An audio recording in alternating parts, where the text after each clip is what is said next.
What's going on, guys? Grave here. Welcome back to the Elder Scroll Online. Today I want to talk about the Elder Scroll Online and is it a viable game to be playing in 2019. Now, this is a game that I purchased way back about 5 or 6 months after it came out, so I bought it around 2016. It came out in 2015, 2014 on PC.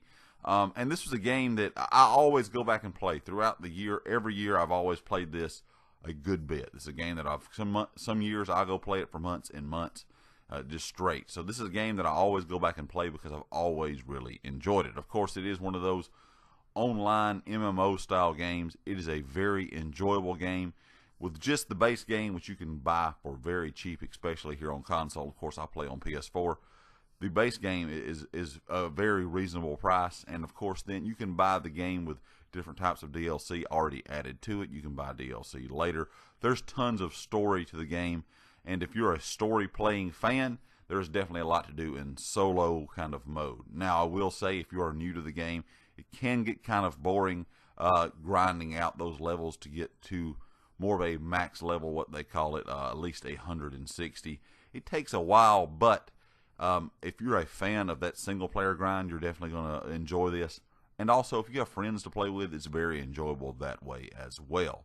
Now, there's lots of DLCs, like I said, lots of story, but if you're just a person that wants to try the game out, there's tons of base story to the game that is definitely going to keep you entertained for a good long while before you would ever have to buy any kind of DLC.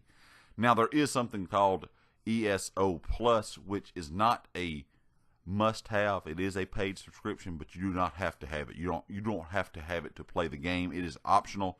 Now, it does give you a bag for crafting to keep crafting items in if you like to craft things, which is good because a lot of that stuff takes up inventory space. It gives you a bonus like to XP and gold and things of that nature. And it will also give you some items that are called crowns, which you can spend in the store. And every month that you purchase that, you get those items. If you do not purchase it, it is not a big deal. You do not have to have it to play the game, like I said. I might buy it a couple months here and there. And then some months I won't even buy it at all. So, you can definitely play this without having ESO Plus. Overall, I think it is definitely a viable game for 2019. There's a lot more things coming to the game, a lot of new DLCs. One called Elsewhere that's going to come out in the middle of the year. This is the big story DLC. And then we'll have some small dungeon DLCs and story DLCs throughout the year as well.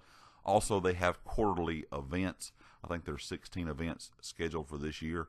So that's almost an event every month and a half. So there's always something to do in game.